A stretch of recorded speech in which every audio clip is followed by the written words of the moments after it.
menjadi keluarga yang diberkati oleh Tuhan Yesus.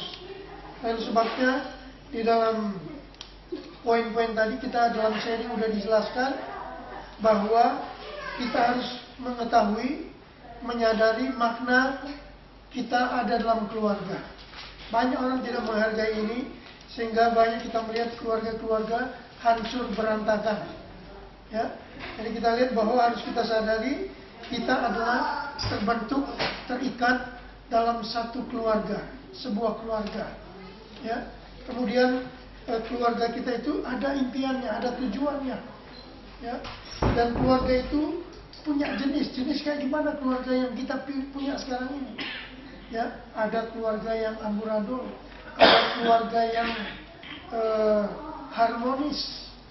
Nah, firman Tuhan membawa kita supaya keluarga kita menjadi keluarga yang diberkati Tuhan, ya, sesuai dengan firman Tuhan. Baru kemudian kualitas keluarga kita, ya, anak-anak muncul, ya, mereka menjadi orang-orang yang luar biasa. Pada akhirnya itu ditunjang dengan orang tua yang mendidik dengan baik. Ya. Oleh sebab itu firman Tuhan banyak menulis tentang bagaimana keluarga itu sendiri. Mazmur 128 itu bicara tentang keluarga yang diberkati oleh Tuhan. Ya. 128 ayat 1 sampai 6 itulah tipikal keluarga yang diberkati oleh Tuhan Yesus. Ya. Tandanya kayak gimana? Yaitu Efesus 5 ayat 22, istri harus tunduk kepada suami. Tunduk di sini artinya punya rasa hormat, ya, menghormati, menghargai suaminya.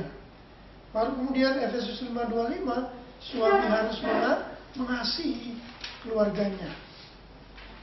Efesus 6 ayat 1 sampai 3, anak-anak harus taat kepada orang tua.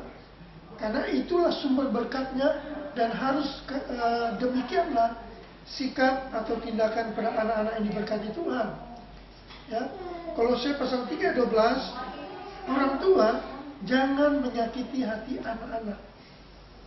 Bayangkan kalau anak-anak merasa disakiti, ya, anak-anak nggak mau pulang rumah, anak-anak bertumbuh di luar, yang rugi siapa? Keluarganya yang rugi.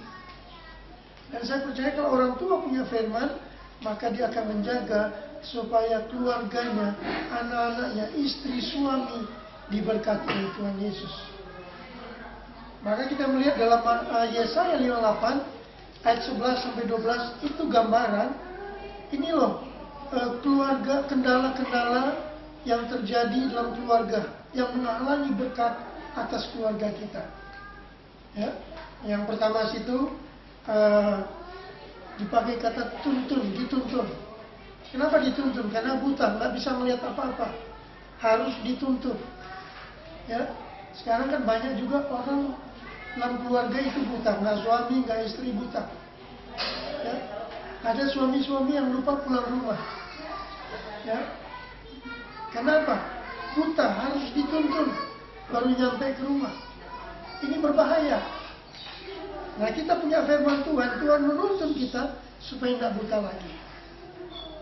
Baru kendala yang kedua,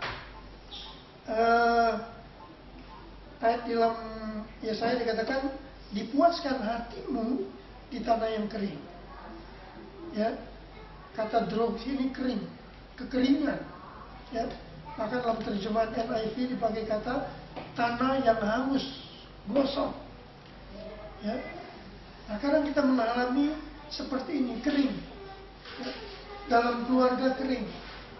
Ini kendala yang menyebabkan keluarga itu jauh dari berkat Tuhan. Suasana hati kering, pikiran kering, keadaan kering, suasana kering, dan lain sebagainya. Maka firman Tuhan datang untuk menyirami setiap keluarga itu dengan kasih daripada Tuhan Yesus.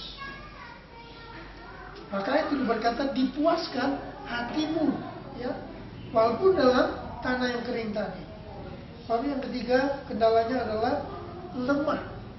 Situ dikatakan dibarui kekuatanmu. Ya, kenapa harus dibarui? Karena tadi lemah, mengalami pergumulan hidup membuat dia weak, lemah. Ya, sehingga firman Tuhan datang untuk memberikan kekuatan, dibarui lagi ke kekuatan kita sesuai dengan firman Tuhan. Baru di 2 Korintus 4 ayat yang ke-7 katakan bahwa kekuatan yang berlimpah itu sumbernya datangnya dari Tuhan kita. Katakan amin. Ya, suami kadang-kadang lemah, tidak berdaya. Istri kadang-kadang tidak berdaya. Anak-anak kadang-kadang tidak berdaya. Tapi firman-Nya yang memberikan kita kekuatan yang berlimpah-limpah. Ya. Baru yang keempat kendalanya itu adalah dalam bahasa Inggris pakai kata useless. Ya. Anda perhatikan di ayat yang ke-12, ya, itu ada kata diperbaiki. Kenapa diperbaiki? Berarti rusak. Ya, sesuatu yang rusak sehingga perlu diperbaiki. Nah, sama kehidupan dalam keluarga. Ada orang berkata, ya, aduh, aku minder, saya tidak bisa buat ini, buat itu. Ya, aku ini useless.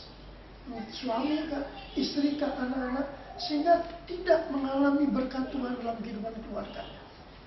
Ini salah satu penghalang kendala. Ya. Bagi Tuhan tidak ada yang mustahil. Katakan amin. Ya. Yang useless tadi Tuhan bisa pakai, Tuhan bisa rubah, Tuhan bisa perbaiki. Ya. Persoalannya maukah kita diperbaiki oleh Tuhan dan firman-Nya. Saya percaya semua kita mau diberkati oleh Tuhan Yesus. Itu sebabnya lewat seri malam hari ini kita pulang ke rumah dengan firman Tuhan yang kita terima, dan biarlah itu menjadi satu kerinduan dan pedoman dalam hidup kita. Apa yang sudah diserahkan oleh kaum pria tadi, kaum wanita, itu hal-hal yang luar biasa. Ya, biarlah itu bukan cuma sekedar sharing, tapi ini menjadi pengalaman dalam kehidupan setiap kita, supaya kita menjadi keluarga yang diberkati oleh Tuhan Yesus.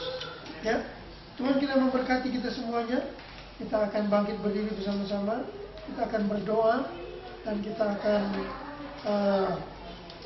menyerahkan seluruh apa yang menjadi pengalaman kita, doa kita, pergumulan kita ke dalam tangan Tuhan lewat sharing kita malam hari ini.